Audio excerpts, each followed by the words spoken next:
Hello there, Art Ryman from Woodward Realty Group here. My wife Bunny and I are realtors in Monmouth and Ocean counties. We've been doing this for a long time. We've sold hundreds and hundreds of homes, and we'd like to sell one for you too. But today I want to speak with you about homeowners insurance. See, most people realize that when you have a home, you need insurance. Okay, no problem. When people need insurance, they just call up an insurance agent, maybe someone they know, maybe they just pull a number out of midair. They say they're buying a house and they need insurance. The agent asks some questions about the property and then says, it's going to cost you this much. And because most people don't know too much about homeowners insurance, they just usually say, okay, sounds good. However, it could be just a little more complicated. Let me explain something about homeowners insurance. There's two basic types of insurance policies that we run across in this section of the country. First, let's talk about the insurance for either a condo or a townhouse. They're essentially the same type of policy.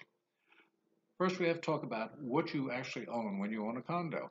And what happens is you own the exterior walls of the building that you're in for your section, halfway through the middle inside, and the association owns the halfway through that wall to the outside. So the association is responsible for things like the roof and the siding. And everything else inside is yours. In addition, there's walls that separate your home from the homes that it's joined to. These walls could be on either side, they could be behind, they could be above, they could be below. But again, you own those walls halfway through to the inside, and someone else owns the other half of that wall. So you have to take care of everything on your end of the unit. And in addition, exterior doors and windows are almost always considered to be an interior thing, so that would also be the homeowner's responsibility. Now, let's talk about what happens if we have a worst case scenario. God forbid, a fire totally gets the building. The condo associations will insurance will take care of repairs to the extent of what they have to cover. And they would take care of the exterior of the building, the roof, the sheathing, and half of the 2x4s that go up in between the walls to keep the building together. You, as the homeowner, are responsible for everything else. By that I mean the insulation, the sheetrock, the paint, carpets, flooring. And if you don't have the insurance, then you really don't know what's going to happen here. But you need to know and you need to be prepared just in case. And we hope that you never ever have to make a claim on that. However, if you do, you got to remember it would also be your responsibility to repair or replace things such as the ceiling lighting fixtures, the plumbing, the electrical systems, heating, ventilation, appliances, cabinets in the kitchen, and much, much more. And don't forget about your personal property. That'd be your clothing, furniture, electronics, and more. So I think you'll agree that you need insurance. Now, when you apply for insurance on a condo, the agent will typically quote the standard amount of insurance. Last time I checked, the standard was $10,000, and that was supposed to cover everything that goes on the inside.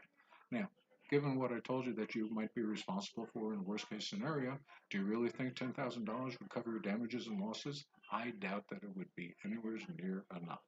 However, getting additional coverage really isn't all that expensive. So speak with your agent, go over what's inside the condo and what you have in the way of personal property, and you may want to think about increasing your coverage there. Next, let's talk about a single family detached home. Now, with a home, you have to worry about everything. Everything inside, everything outside, the building, the systems, the plumbing, etc., everything. So when you apply for this, it's a little bit simpler actually, because the agent will speak with you and ask questions about the building. Typically, it asks things about what's the square footage, how many rooms are there, what type of finishes are on the walls, and what type of floors, what kind of wall appliances there are. They want to know if there's wallpaper. And after they enter all that information in a computer program, they'll come up with a number which will cover replacement value in case of a worst case scenario. Now, as to your personal property, they take a percentage of the home replacement value, and that's what the maximum payable is for your personal property.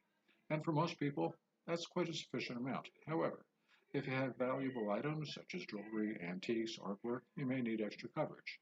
And if additional homeowners insurance coverage for those things really isn't all that expensive. So think about it. Bottom line, as with any major purchase, I shop around. You may want to do that too. Think about speaking with 2 or 3 different insurance companies to compare prices. And here's another thing about insurance.